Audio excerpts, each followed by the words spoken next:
Hola, soy Pablo Mate, gerente de inversiones y productos, y en nombre de Sura Inversiones les quiero dar la más cordial bienvenida a este webinar. Hoy conversaremos acerca de el actual escenario que enfrentan las inversiones locales y cuáles son sus oportunidades.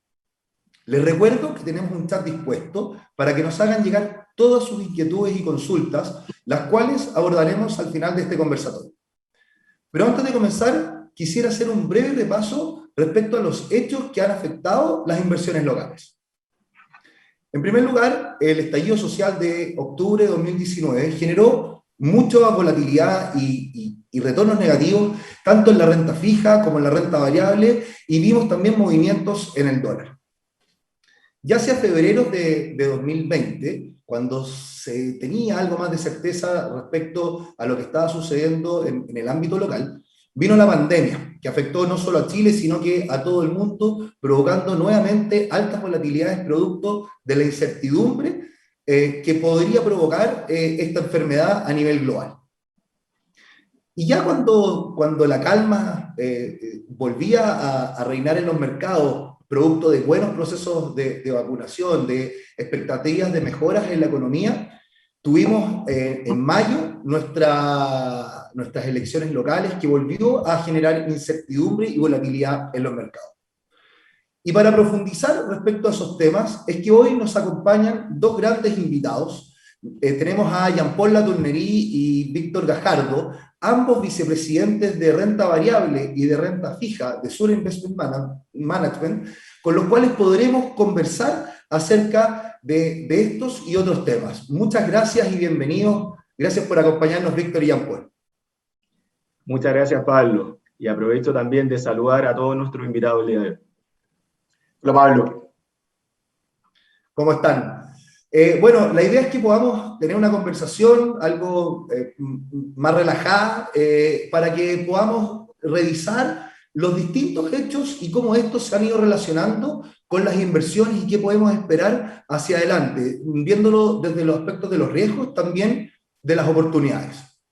Y quiero entrar directo al grano y voy a partir contigo, Víctor, para que nos puedas contar en términos bien generales por qué el resultado de la renta fija en el mercado local ha sido tan mala a partir de febrero, de mediados de febrero de este año. Gracias, Víctor.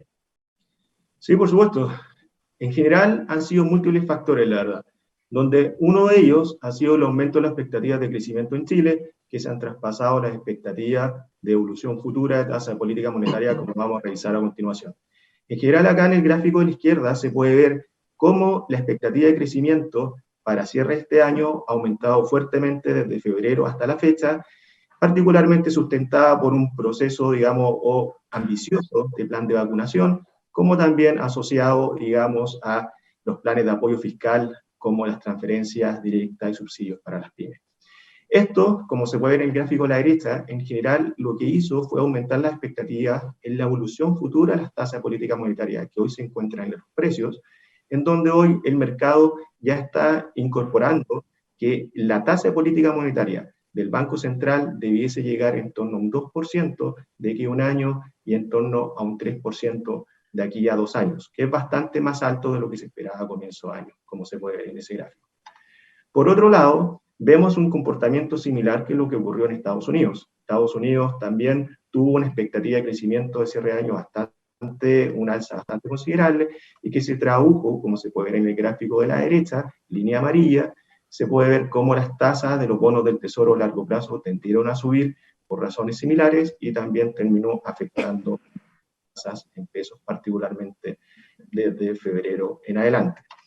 Por otro lado, ya mirando un poco más las tasas en UF, otro factor relevante fue que tuvimos sorpresas inflacionarias negativas, tanto en el mes de febrero y el mes de marzo, donde se esperaba para febrero un 0,4, el resultado fue 0,2, para el mes de marzo se esperaba 0,5 y se obtuvo un resultado de 0,4, y esto en general, ya mirando, digamos, el gráfico de abajo, se puede ver cómo esto generó, entre otras cosas, que la tendencia de la inflación esperada de largo plazo empezara a decaer desde febrero, la mitad de febrero aproximadamente, hasta la mitad de mayo, y eso se tradujo en alzas de las tasas en UF como consecuencia, porque en general hay una relación inversa en donde cuando la inflación cae, las tasas en UF suben, como se puede ver en ese gráfico.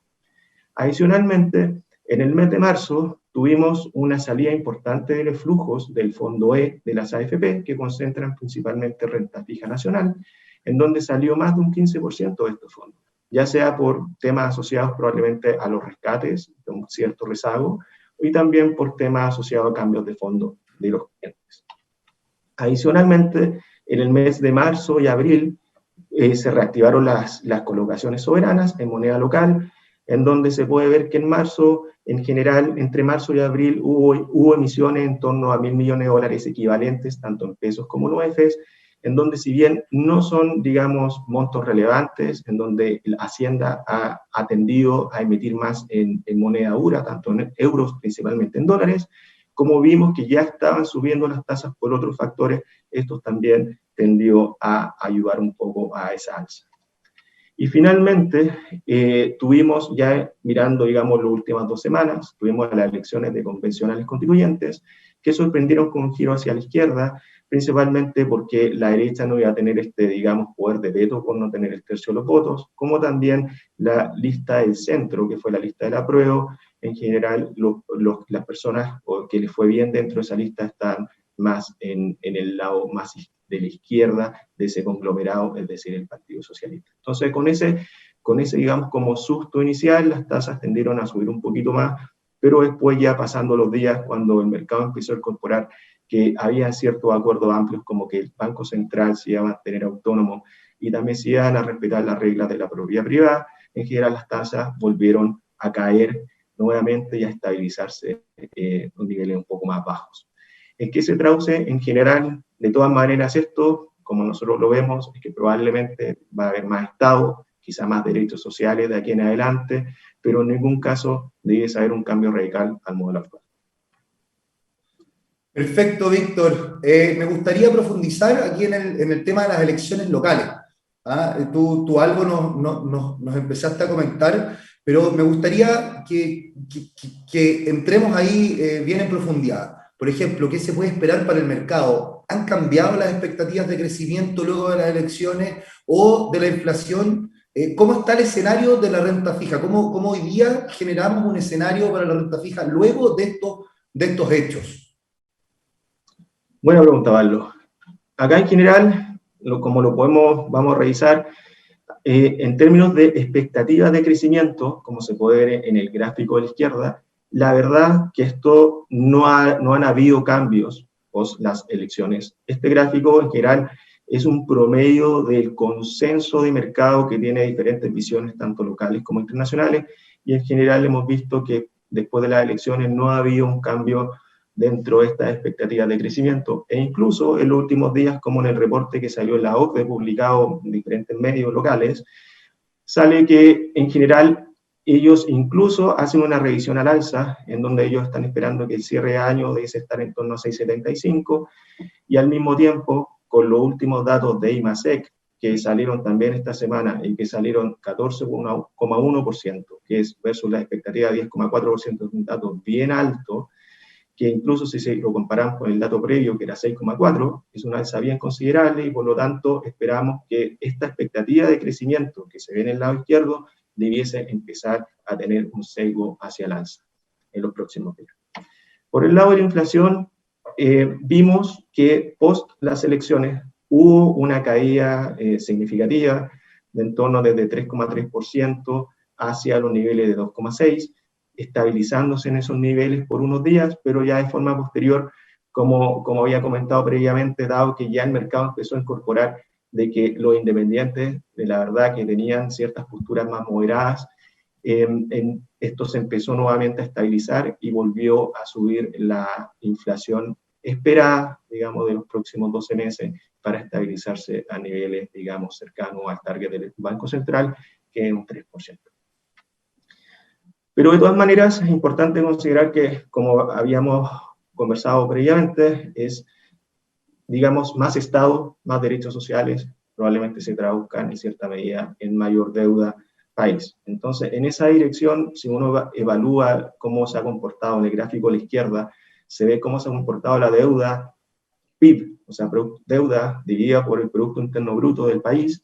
Hemos visto que en los últimos 10 años hemos tenido una tendencia alcista, que comenzamos en torno a 10% de deuda, para llegar a niveles del 33%, y la verdad que esa tendencia probablemente después de esto, como un análisis preliminar, por supuesto, falta todavía mucho camino para avanzar y ver en qué va a terminar, pero de forma preliminar uno podría extender extrapolar que esta tendencia debiese seguir subiendo para poder solventar estos nuevos gastos y para poder entender si eso es hasta dónde pudiésemos llegar si uno lo compara con el gráfico de la derecha, que es la deuda PIB de Estados Unidos. En general, Estados Unidos tiene una deuda PIB que ya va por sobre el 100%, están llegando a niveles de 120%, y por lo tanto, si uno hace una comparación entre ambos países, claro, quizás no es tan directa la comparación, pero si uno lo hace en forma general, uno pudiese decir que le queda todavía bastante espacio a Chile para poder seguir endeudándose y para poder enfrentar estas nuevas demandas y gastos. Entonces, también desde el punto de vista digamos, de impacto de las tasas de esto, si uno hace un análisis, digamos, de lo que ha pasado en el último tiempo, digamos, los últimos 10 años, en países que han tenido esta tendencia de aumento de deuda PIB, en el caso gráfico a la izquierda está Estados Unidos, y uno puede ver que después de la crisis financiera, después del 2008-2009, Estados Unidos aumentó su deuda PIB considerablemente desde un 60% a en torno a un 100%. Y en general, el comportamiento de las tasas, que es la línea azul de ese mismo gráfico, hemos visto que independiente de esa alza en la deuda, las tasas han seguido cayendo. Mientras que en el gráfico de la derecha está el mismo comportamiento, pero para el caso de México, en donde también se vio un aumento considerable en su deuda PIB, y al mismo tiempo las tasas no necesariamente subieron, sino que o cayeron o se mantuvieron estables. Por lo tanto, en ese escenario es razonable esperar que si bien vamos a tener más deuda PIB de aquí en adelante debido, digamos, a estas mayores demandas o mayor tamaño del Estado, no necesariamente se dice traducir en mayores tasas de largo plazo.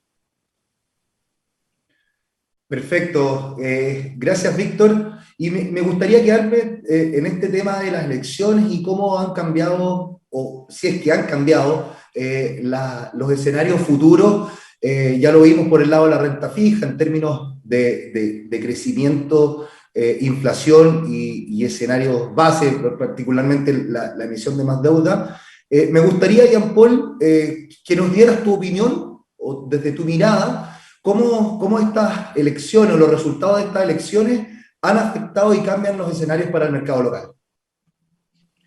De acuerdo. Bueno, sin lugar a duda, los resultados de estas últimas elecciones sorprendieron al mercado. Ya bien lo mencionó Víctor, dado que la lista Vamos por Chile no logró alcanzar este tercio, el cual significa que pierde la capacidad de veto en materia constitucional, va a tener que entrar a negociar con el resto de los constituyentes, que hemos visto por la prensa en muchos casos que tienen posturas bastante radicales en muchas materias.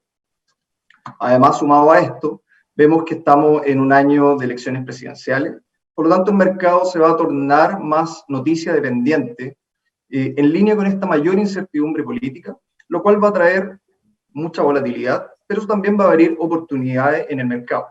Ahora, por otro lado, hay que recordar que estamos viviendo un año de recuperación económica, donde venimos de una crisis muy, muy profunda a nivel mundial. Y cuando vemos las expectativas de crecimiento, por ejemplo, vemos que para el 2021 se espera un crecimiento cercano al 6%. De hecho, se han revisado al alza el último tiempo. Y también para el 2022 un crecimiento saludable cercano al 3,5%. Si lo comparamos con otras crisis, acá como pueden ver en los gráficos, la crisis, tanto en la crisis asiática, la crisis subprime, el 2008, y la crisis sanitaria que vivimos durante el año pasado, vemos que la corrección fue muy fuerte, la caída fue muy profunda, pero ya se han visto señales de recuperación. De hecho, como pueden ver, el crecimiento ya ha mostrado una recuperación en el último tiempo, también lo ha hecho el consumo, mediante estas cifras de comercio, que bien han sido ayudadas en parte por factores transitorios que probablemente revisemos más adelante. Y bueno, en el lado de servicios, un poco más lento, pero también se ha venido recuperando. Por lo tanto, si bien esta incertidumbre política nos va a seguir acompañando durante este año y parte del próximo, no hay que recordar que los resultados del 2020, debido a esta crisis y a esta severa corrección que hubo dado el cierre de la economía, vimos correcciones muy fuertes en los resultados corporativos en los distintos sectores del mercado.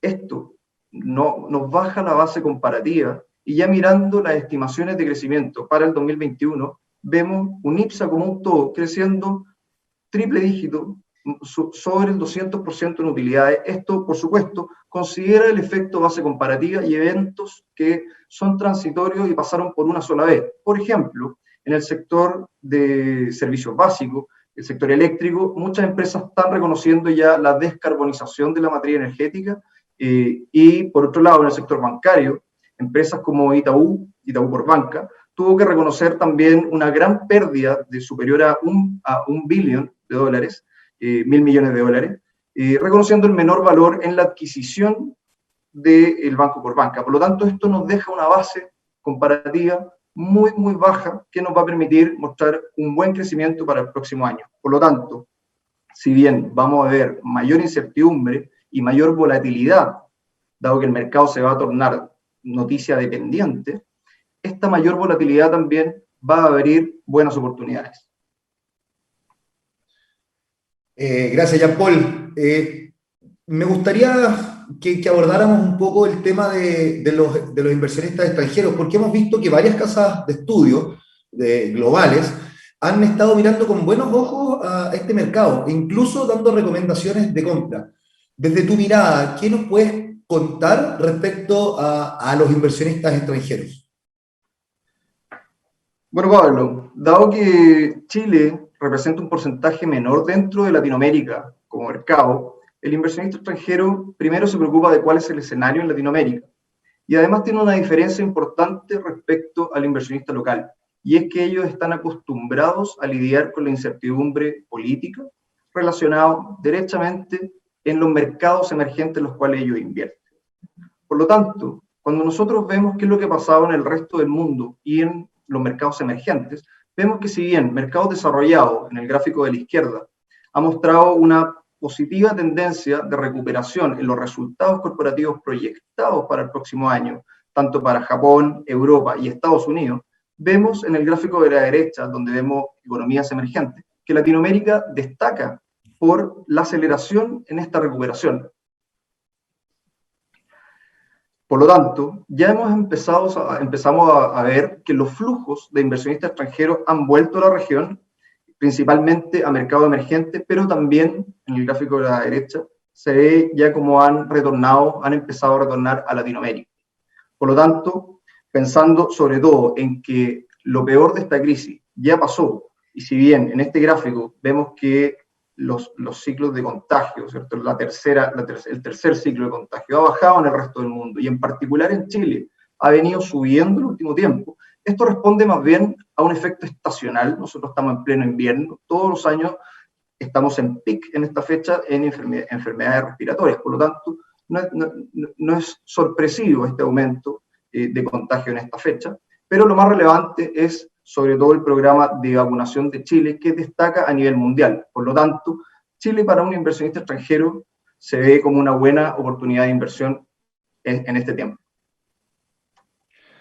Efectivamente, la mirada del inversionista extranjero es muy importante, porque si bien nosotros en el mercado local a veces nos entusiasmamos o nos emocionamos más de la cuenta, recordar lo que pasó, por ejemplo, con el estallido social, que los inversionistas extranjeros fueron los que le inyectaron plata a la economía, le empezaron a meter más compra de acciones, y eso hoy día también lo estamos viendo luego de las elecciones. Y es como decías tú, Jean-Paul, porque ellos están acostumbrados a tener esta volatilidad o estas incertidumbres propias de los mercados emergentes que nosotros no estábamos tan acostumbrados. Quiero seguir contigo y quiero que nos metamos un poco, Jean-Paul, a lo que sale en los diarios. Hoy día nuestros clientes y todos leemos los diarios y vemos que hay hartas noticias que nos generan un poco de incertidumbre y cuesta de repente ver oportunidades. Y esto lo han tocado, lo tocó Víctor, lo tocaste tú también un poco respecto a mayor Estado, y eso eventualmente puede significar mayor regulación en sectores como, por ejemplo, los recursos naturales, los servicios básicos, salud y pensiones. Y por otro lado, también hemos visto que hay bastante consenso respecto a la eliminación de ciertos beneficios tributarios que particularmente en el caso de las acciones se ha hablado del 107 y hay bastante consenso.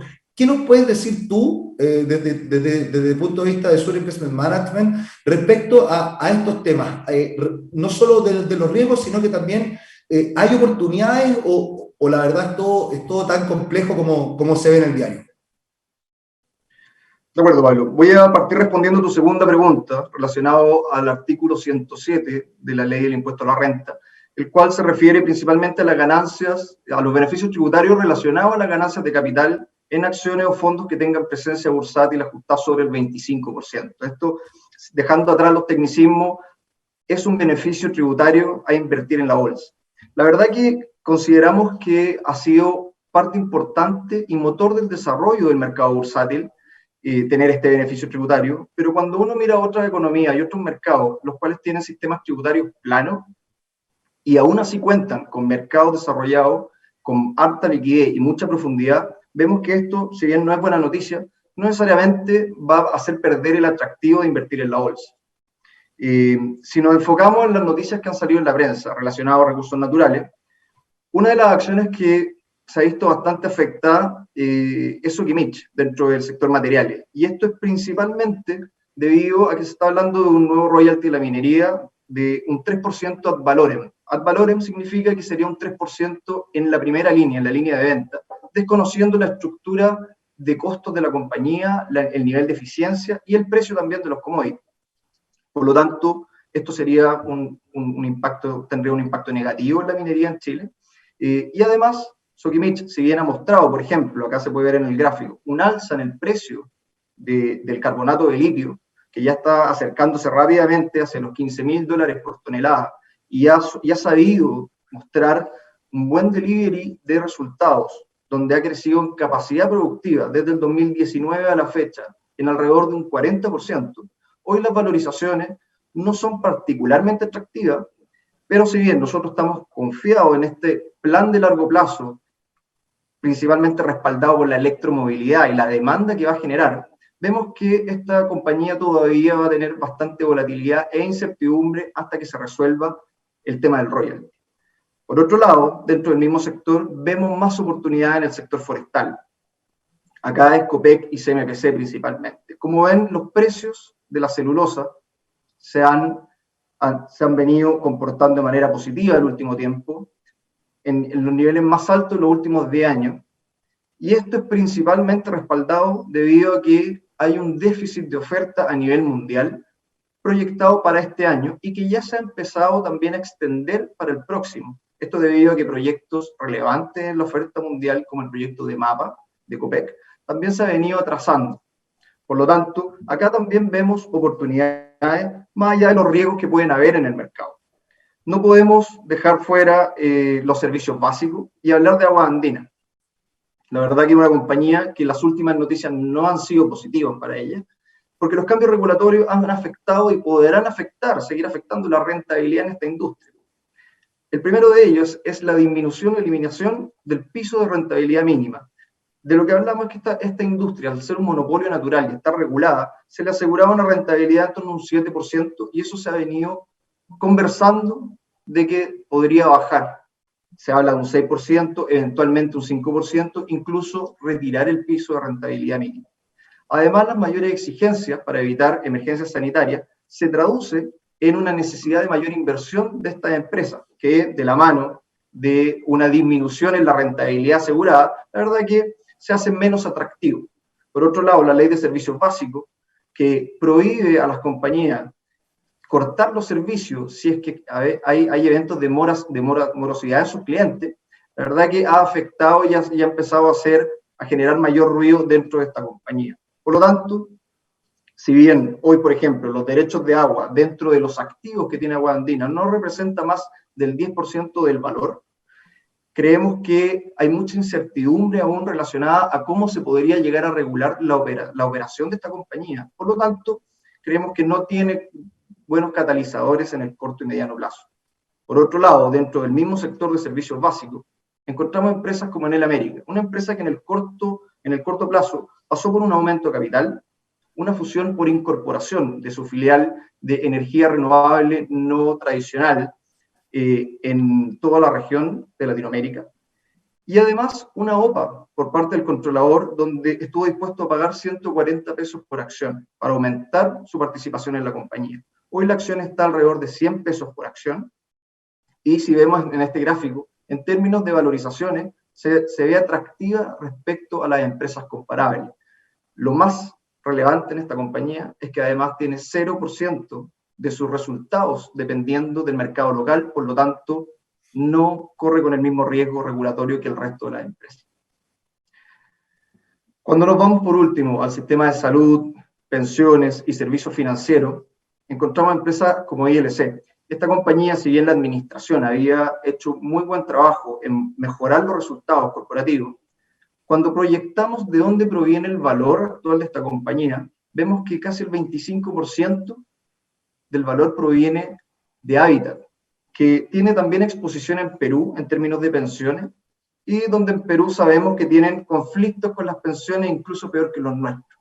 También Red Salud es otro 25% casi, que con eso suma el 50% del valor proyectado de la compañía en dos sectores que de todas maneras van a estar tocados en la nueva constitución. Por lo tanto, la incertidumbre y hacia dónde podría evolucionar este negocio es muy alto. Por lo tanto, tampoco acá encontramos que hoy sea una buena oportunidad.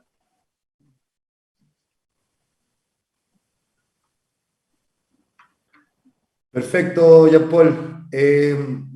Mira, está súper claro, hay industrias donde hay riesgos, pero también hay algunas empresas dentro de esas industrias que se ven oportunidades, y me gustaría que dentro de esas oportunidades, harto se ha hablado de un par de sectores, retail y consumo, producto de todas estas inyecciones de liquidez que hemos tenido en el mercado, ya sea por los retiros de los fondos de pensiones, por las inyecciones de liquidez, las transferencias directas que ha hecho el Estado con las ayudas sociales, económicas. Me gustaría que nos pudieras contar o que profundicemos un poco en ese aspecto, cómo las inyecciones de liquidez han afectado y dónde hay oportunidades para el mercado accionario. Gracias.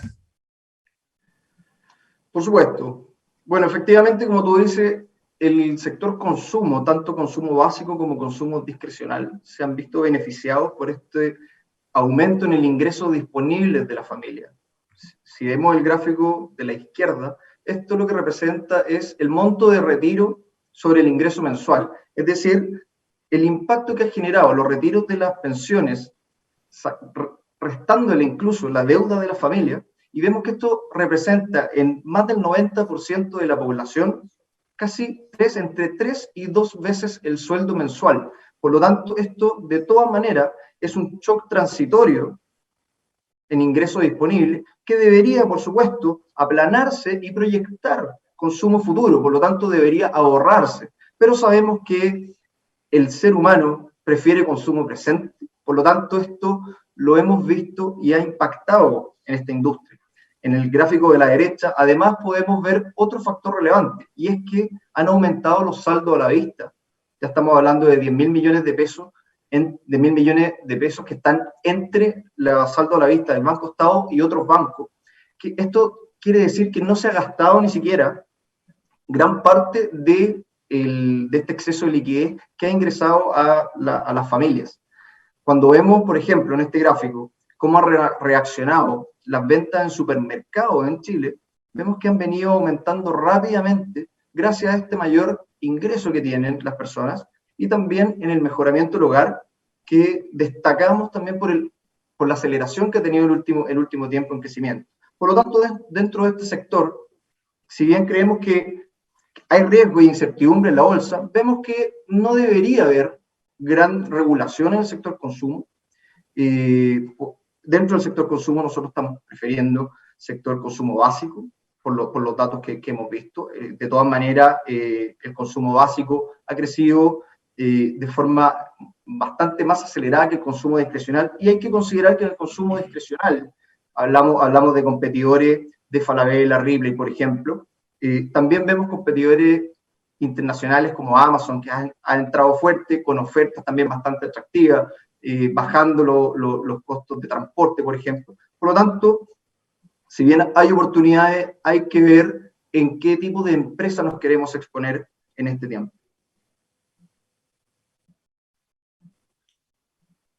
Excelente, Jean-Paul, súper claro, y me gustaría también quedarme en este punto respecto a las inyecciones de liquidez, porque no solo afecta al mercado de renta variable, donde hemos visto que el consumo ha propiciado mejores resultados, como tú lo mencionabas en algunas empresas particulares, pero también tiene efecto en la renta fija. Entonces, ahí, Víctor, quiero conversar contigo un poco cómo estas inyecciones de liquidez han afectado desde el lado de la renta fija los papeles, los instrumentos y los fondos. Cuéntanos un poco más acerca de eso, please.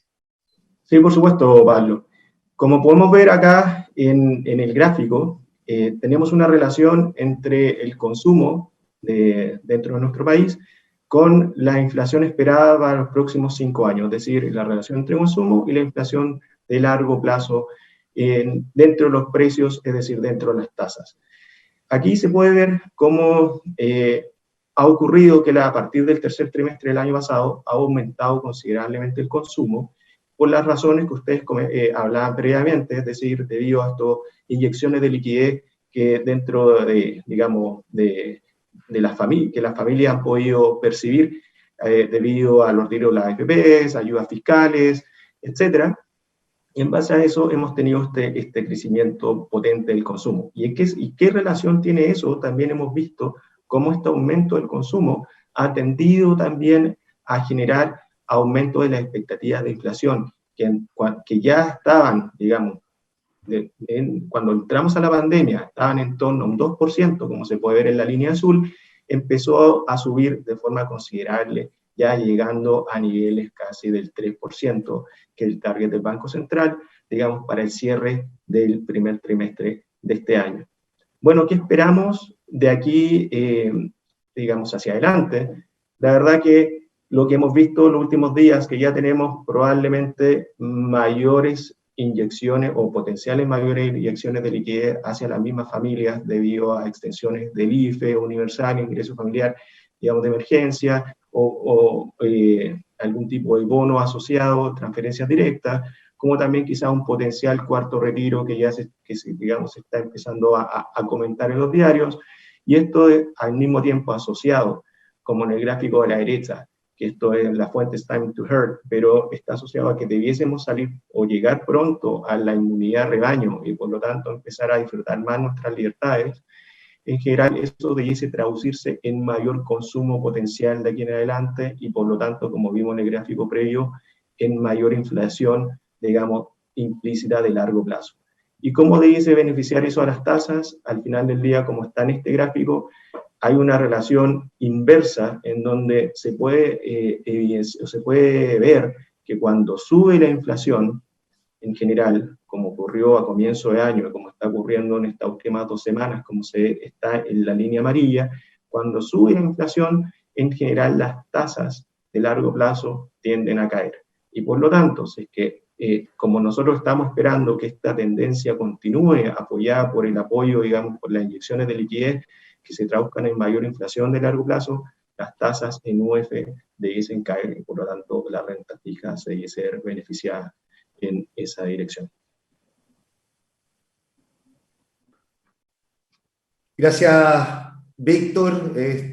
Me gustaría que con todo lo que hemos conversado, donde hemos revisado los cambios en las expectativas luego de los resultados de las elecciones, respecto a los efectos de la mayor liquidez y la incertidumbre que en general vamos a seguir viendo, me gustaría que nos pudieras contar cómo nuestros clientes pueden tangibilizar las oportunidades que ustedes están viendo en el mercado, en la parte, particularmente tú, por el lado de la renta fija? ¿Cómo nuestros clientes pueden tangibilizar estas oportunidades que ustedes están viendo?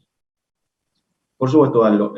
Por el lado de renta fija, nosotros tenemos una amplia oferta de fondos que permite, en general, tener múltiples estrategias de inversión que se adapten a cada perfil de riesgo de nuestros clientes.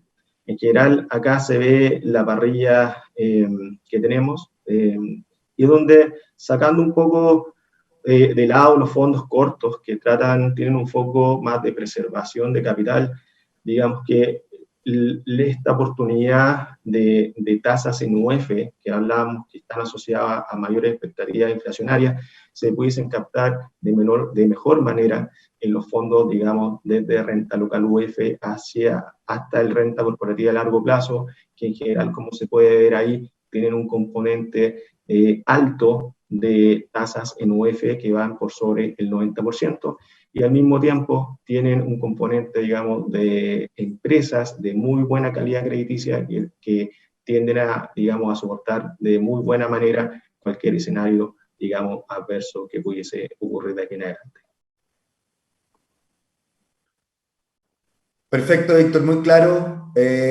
Jean-Paul, me gustaría hacerte la misma pregunta. Tú nos comentaste también y lo vimos, respecto a los riesgos que pueden existir, pero también ustedes están viendo oportunidades en empresas y en acciones puntuales. ¿Cómo nuestros clientes en Sura pueden aprovechar estas oportunidades que ustedes están viendo para materializarlas? De todas maneras, Pablo, nosotros desde Sura Investment Management hemos, en términos generales, identificado qué sectores del mercado van a tener mayor riesgo regulatorio y menor riesgo regulatorio. Dentro de eso encontramos, por ejemplo, que el sector consumo y forestal se encuentran en un sector de menor riesgo regulatorio, y por otro lado, aquellos sectores con mayor riesgo son los servicios básicos, eventualmente los bancos y también recursos naturales. Por lo tanto, acá el desafío será la selectividad para poder lidiar con la incertidumbre en un contexto de recuperación económica.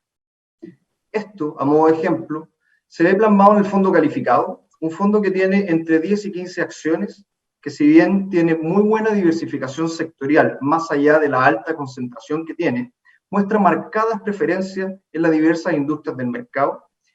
Pero también tenemos para clientes, por ejemplo, que no quieren tomar tanto riesgo, pero sí quieren tener una exposición a este eventual mayor crecimiento.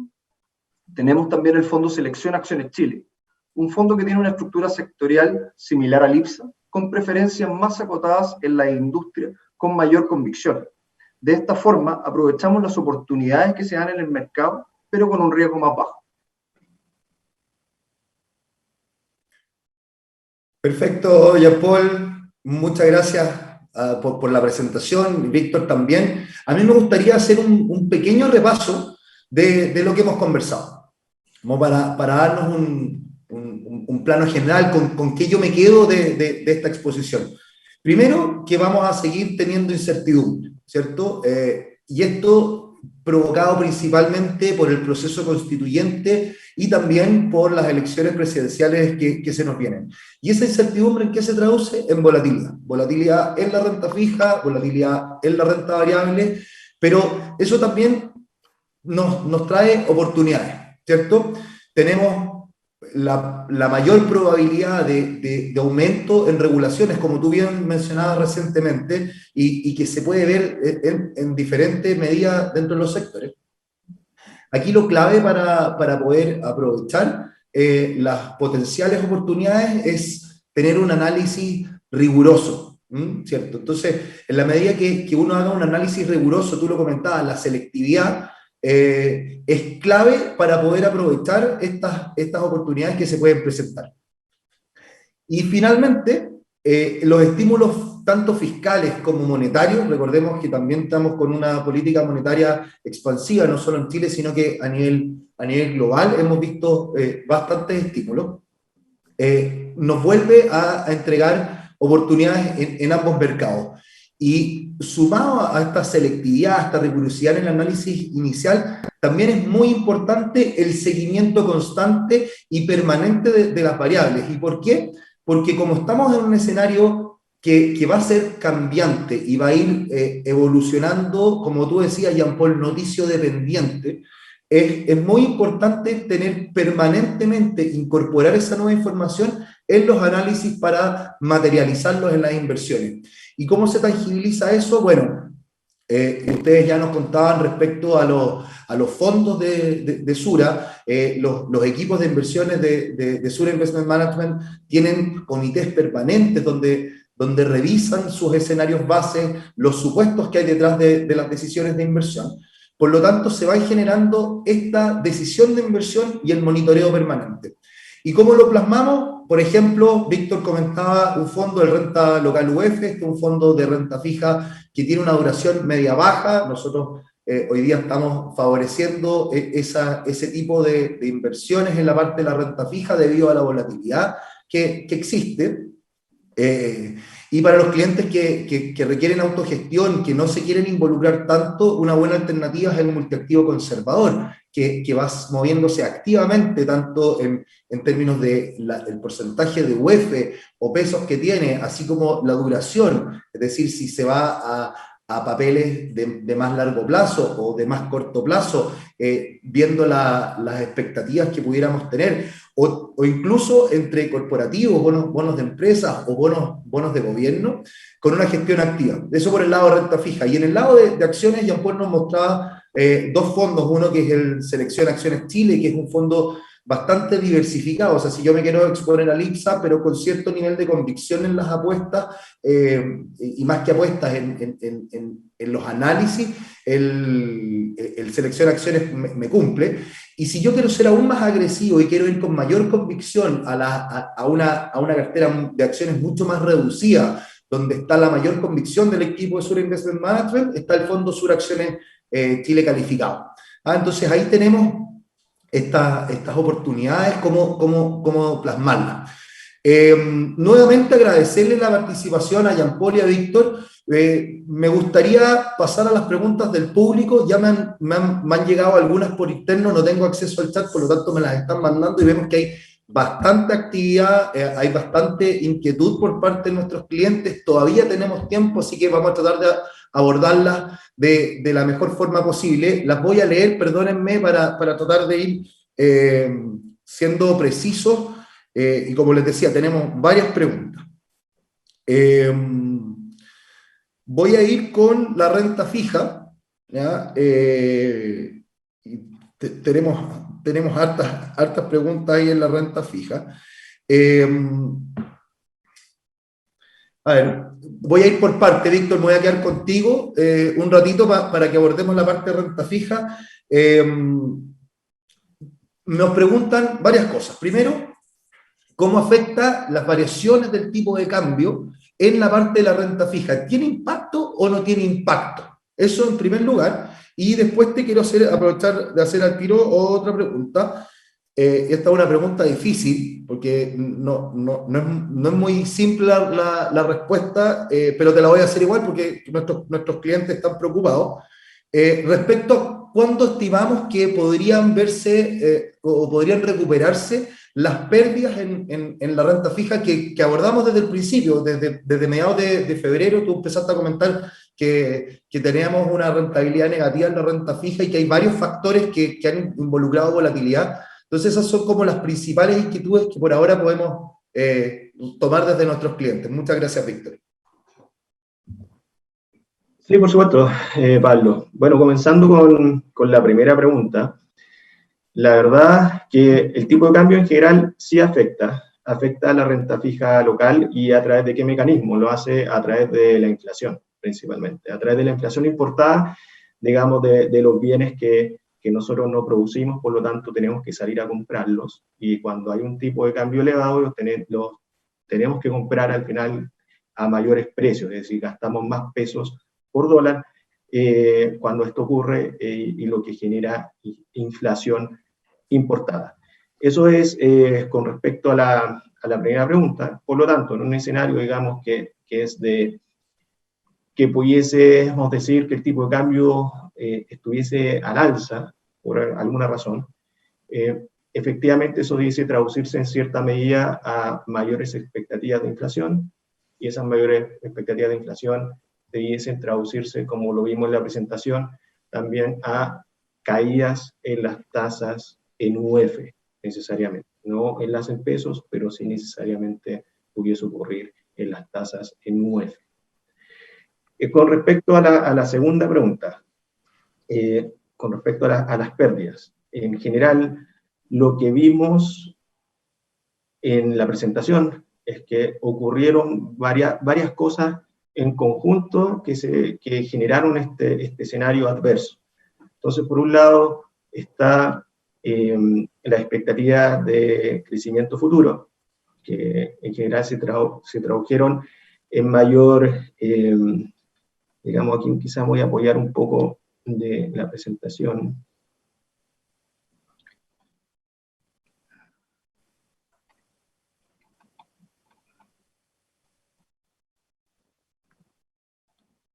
Acá. En general, una de las cosas que vimos es que esta expectativa de crecimiento futuro que estaban al alza se tradujo, como está en el gráfico a la izquierda al menos, en subidas considerables en la expectativa de evolución futura de la tasa política monetaria. Entonces, para poder estimar si esto ya estamos llegando relativamente a un nivel o si esto pudiese seguir subiendo, o si debiese bajar para tener cierta recuperación de capital en la renta fija, lo que uno hace, y está en esta lámina, uno compara esta expectativa, esta evolución de expectativa que está hoy en los precios, que es la línea azul del gráfico izquierdo, es decir, el mercado espera hoy que de aquí a un año la tasa política monetaria esté en torno a 2%, y de aquí a 2 años esté en torno a 3%, 3,25% aproximadamente. Si uno hace esa comparación con lo informado por el Banco Central en el informe de política monetaria en el IPOM de marzo, ahí uno encuentra que están las expectativas, digamos, o sus escenarios de alzas de política monetaria de aquí en el futuro. Es decir, ahí en ese triángulo es un poco difícil de entender, pero en la práctica lo que hace el Banco Central entrega un rango de estimaciones, que es este triángulo blanco con bordes blancos, entrega digamos, un rango de estimaciones de cómo pudiese venir la evolución futura de alza de tasa de política monetaria, digamos, dependiendo de múltiples escenarios. Y uno puede ver es que como está hoy día en la línea azul de la izquierda, ese camino futuro de alza de expectativas de tasa política monetaria, si uno lo compara con este corredor del Banco Central del mes de marzo, uno se da cuenta que en general, digamos, el Banco Central en su escenario más, digamos, no necesariamente, pero más agresivo en alza de tasa de política monetaria, estaríamos llegando a niveles bastante, digamos, parecidos a los que están hoy día los precios. Es decir, el Banco Central en su escenario, digamos, más, como les digo, más agresivo de alza de tasa, está, digamos, esperando que de aquí aproximadamente a un año más la tasa esté en torno a un 2%, como se ve en ese corredor, y de aquí a mediados del año 2023 esté en torno a un 3%. Es decir, lo que está hoy día en los precios es un escenario bien, digamos, bien... Claro, con las expectativas del Banco Central. A la expectativa del Banco Central. Entonces, es sumamente importante tener eso en consideración. De todas maneras, la próxima semana tenemos una reunión de política monetaria del Banco Central, el martes 8, con el informe de política monetaria que se va a publicar el miércoles 9. Entonces, ahí es sumamente importante, nosotros lo vamos a analizar, el mercado en su conjunto va a analizar si este canal o este corredor se llega a ajustar en alguna dirección, y eso pudiese dar ciertas luces al final del día, si es que las tasas, digamos, pudiesen devolver algo, digamos, de lo que ya vimos al comienzo del año. Perfecto, Víctor, muchas gracias. Y siempre es difícil poder determinar cuándo se van a recuperar las pérdidas, porque si tuviéramos esa respuesta, la verdad, yo personalmente probablemente no estaría conversando con ustedes si supiera cuándo van a pasar las cosas en el mercado y quizás estaría en otro lado. Pero efectivamente, aquí lo que es nuestro escenario base y para complementar un poco la pregunta y tomando otra que nos hacen, que nos preguntan que en los otros webinars hemos hablado de que la renta fija no tiene mucho espacio y que venimos viendo una alza de tasas de interés respecto a nuestra recomendación. Yo quiero quedarme un poquito ahí en esta parte de la renta fija y efectivamente nosotros estamos viendo, llevamos varias instancias con nuestros clientes comentando respecto a que las tasas estaban en un nivel muy bajo. Estos eventos de incertidumbre o de aumento de la incertidumbre gatillaron alzas de tasas, lo que perjudicó los retornos de la renta fija. Víctor lo complementaba muy bien con los retiros de los fondos de pensiones, etcétera. El aumento de la inflación en Estados Unidos, por ejemplo, es algo que también salió en los diarios y el aumento así como el tipo de cambio que hablaba Víctor, que nos genera una inflación importada. El aumento de la tasa de interés en Estados Unidos y a nivel global también afecta las tasas de interés locales y que han generado este aumento de las tasas, retornos negativos en los fondos. No es claro cuándo se va a recuperar. Si bien hay mayores riesgos hacia el alza de tasas, es decir, pérdida en los fondos, es por eso que nosotros estamos recomendando duraciones medias bajas. Y por otro lado, estamos recomendando complementar los portafolios. Los clientes que están en renta fija, nosotros tuvimos un programa de deuda privada local, en el cual invitamos a nuestros clientes a complementar la parte de su renta fija en este tipo de inversiones que están menos expuestas a las volatilidades diarias del mercado y generan flujos estables. Entonces, eso es un poco la recomendación en la parte de renta fija. Ahora me quiero ir, muchas gracias Víctor, me quiero ir a la renta variable. Jean-Paul, aquí también me hacen preguntas difíciles y que nuevamente si tuviéramos esas respuestas, no creo que estuviéramos acá. Pero te voy a tomar dos. No, vamos a tomar tres. Primero, el tema del tipo de cambio, nos preguntaban por la renta fija, pero también por la renta variable. ¿Cómo el aumento del tipo de cambio nos afecta en la renta variable? Por otro lado, aquí está, perdón, las proyecciones para IPSA. ¿A cuántos puntos podría llegar a IPSA? Esa es la pregunta difícil que probablemente no tenemos respuesta, pero abordémoslo. Y si nos puedes decir específicamente cuáles empresas dentro de cada sector hay oportunidades reales. O sea, los clientes nos preguntan dónde están las papitas. ¿Ah? Eso es algo que siempre sale y yo creo que ahí sí podemos tener algo más de precisión en la respuesta. Gracias, Jean-Paul. Bueno, Pablo, varias preguntas. Partamos por el tipo de cambio. La verdad que el tipo de cambio sí afecta a las compañías, pero las afecta de forma muy distinta dependiendo de cuál es su negocio. Hay empresas, por ejemplo, que son exportadoras, que tienen gran parte de sus costos en pesos, por ejemplo, pero principalmente sus ingresos son en dólares. Por lo tanto, ante un escenario de depreciación fuerte del peso, esta compañía, su línea de costos se ve disminuida, dado que sus ingresos vienen de otros países. Entonces, por ejemplo, el caso de Conchitoro. Conchitoro es una compañía que su negocio es exportar vino. Ese vino es vendido en dólares en el resto del mundo y depende de la demanda por vino a nivel global. Pero gran parte de sus costos están medidos en pesos. Entonces son compañías que se ven beneficiadas. Por lo tanto, acá más que solo una postura respecto al tipo de cambio, hay que ver cuál es el negocio de la empresa, en qué sector trabaja, cuán diversificado está su línea de ventas, por ejemplo. Por lo tanto, ahí va a depender caso a caso y lo importante es tener un escenario para el tipo de cambio y una selectividad acorde a este. Por otro lado, ¿cuáles son las proyecciones para el IPSA? A mí no me gusta ver el IPSA en términos de puntos, porque es solo un índice, la verdad.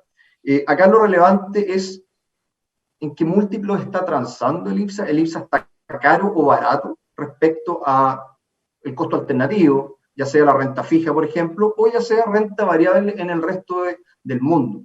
Si vemos economías desarrolladas, la verdad es que están transando alrededor de 22 veces precio-utilidad. O sea, yo pago 22 veces por la utilidad que generan en un año esas compañías.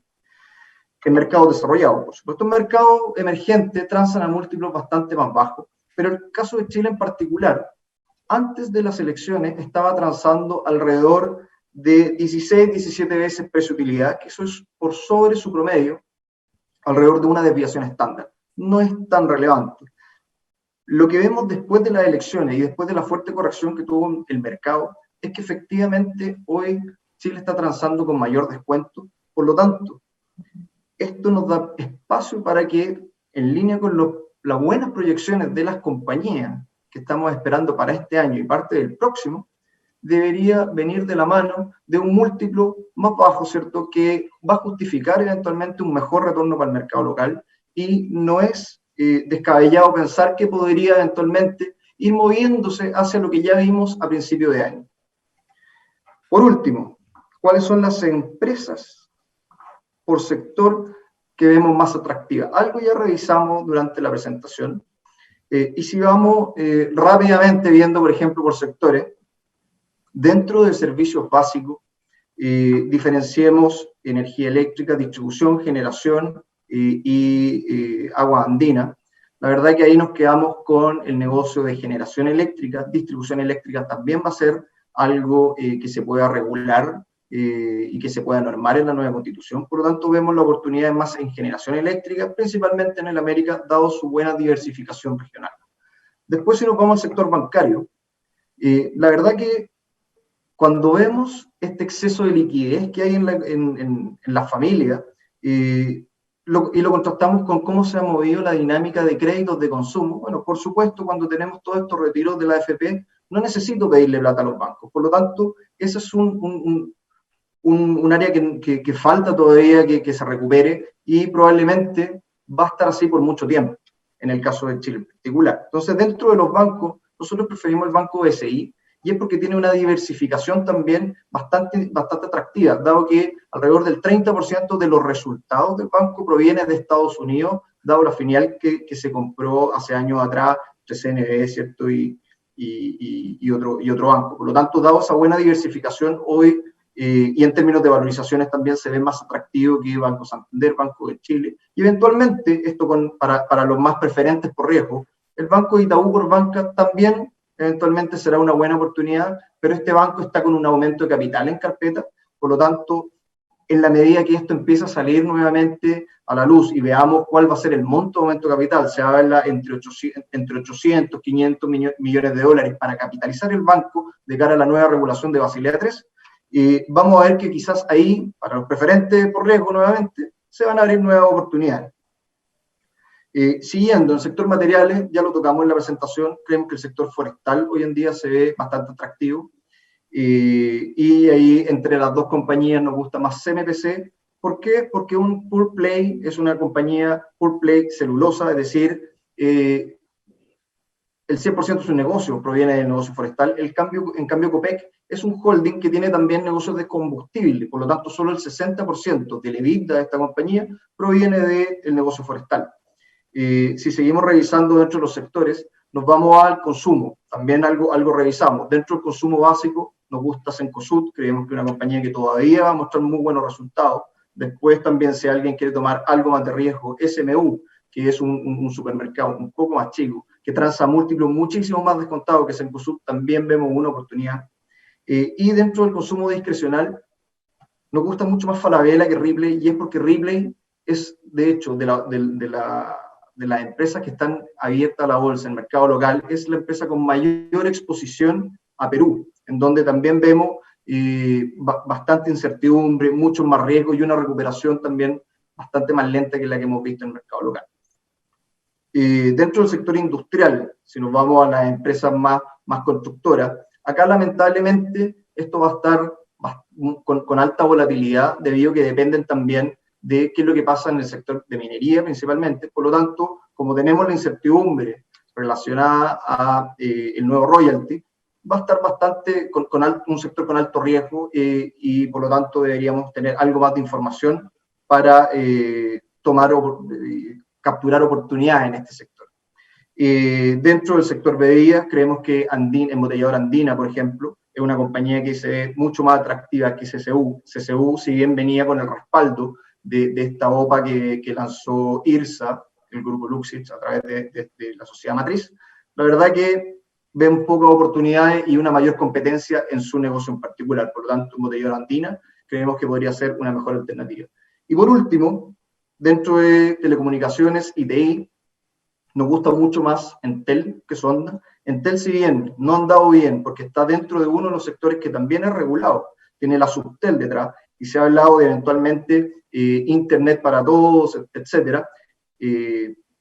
Esto, de todas maneras, va a venir de la mano de mayor inversión, pero esto tampoco es novedad. Nosotros estamos, y esta industria está acostumbrada a lidiar con proyectos de inversión de largo plazo cada vez que se adjudica nuevas bandas. Y de la mano de la última adjudicación de la banda 5G, esta compañía también mejoró su balance al vender participación en las torres. Por lo tanto, creemos que es una empresa que está bien posicionada, con buena estructura de balance y va a poder capturar eventualmente este mayor crecimiento.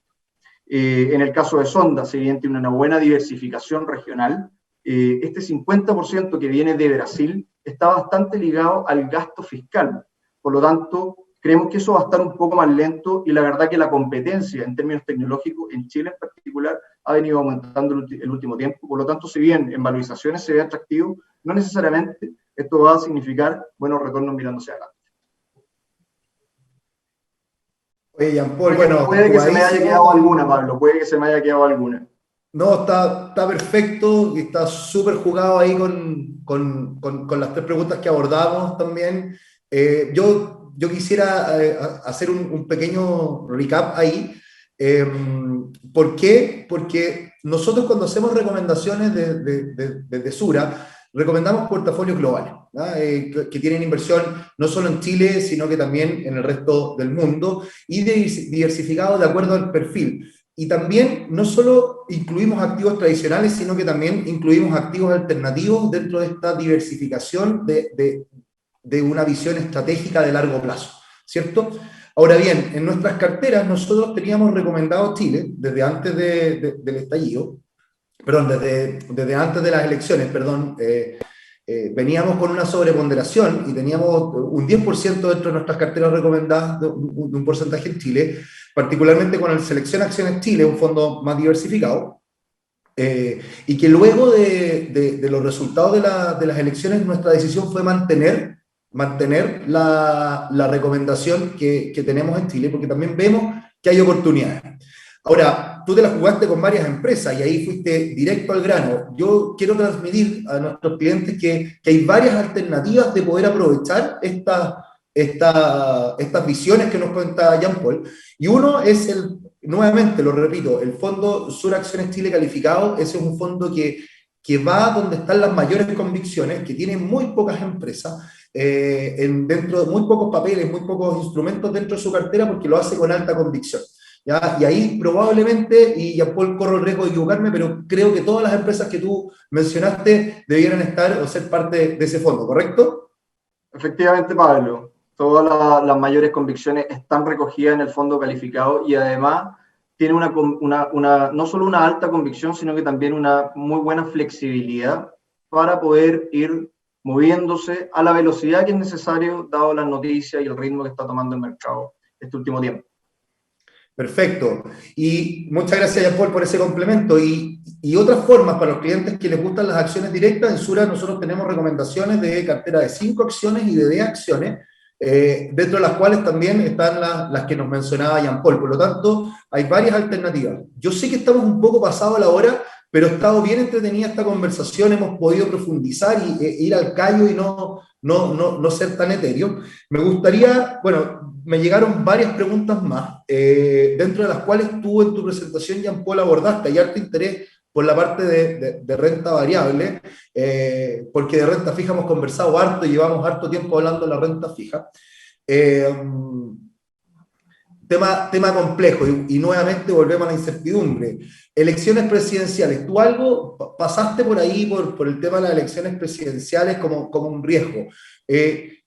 ¿cómo estás viendo los principales riesgos que se nos presenta en el escenario electoral a nivel presidencial hacia adelante? Pensando que me dice, oye, pero pucha, si hay hartas posibilidades que salga un candidato, ¿qué hago? Estoy un poco asustado. Era un poco lo que leo un poco de la pregunta del cliente. ¿Qué nos recomiendas tú, Jean Paul, en una visión de mediano a largo plazo? Gracias. Perfecto. Bueno, la verdad que dado esta mayor incertidumbre, lo que no hay que hacer es hoy fijar un portafolio y mantenerlo hacia adelante, independiente de lo que vaya pasando. Por lo tanto, ¿a qué me refiero con esto? Que la flexibilidad, que es lo que les comentaba antes, va a ser súper relevante al momento de tomar decisiones. ¿Por qué? Porque si bien hoy las encuestas, por ejemplo, dan a dos candidatos bastante parejos, pero con visiones súper distintas de cómo gestionar, ¿cierto? El país y con visiones radicales en un lado que cambiarían la dinámica de mercado, mirando hacia adelante. Acá lo relevante va a ser hacerle seguimiento no solo a esas encuestas, sino que a las otras elecciones que estamos esperando. Por ejemplo, tenemos la segunda vuelta de gobernadores, tenemos las primarias presidenciales, y eso nos va a ir dando luces de qué esperar hacia adelante.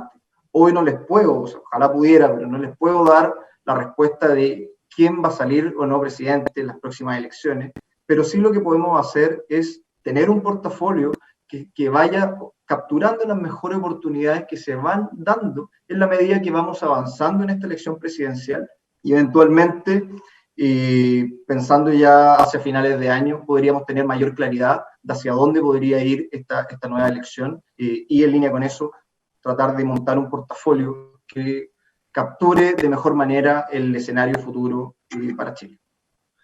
Perfecto, Jean Paul. Muchas gracias. Les quiero agradecer nuevamente a ustedes dos, Víctor y Jean Paul, por acompañarnos. Nos pasamos un poquito de la hora, pero creo que abordamos la gran mayoría de las preguntas. Quiero dejar invitados a todos nuestros clientes que llamen a sus asesores. Si tienen dudas, ellos los van a poder apoyar. Aprovechen de revisar su perfil de inversionista, calcularlo nuevamente. Siempre es bueno estar actualizando el perfil de inversionista porque va cambiando con las percepciones de uno o con los eventos que van sucediendo. Y con eso también ir ajustando sus carteras de acuerdo a sus necesidades, ¿ya?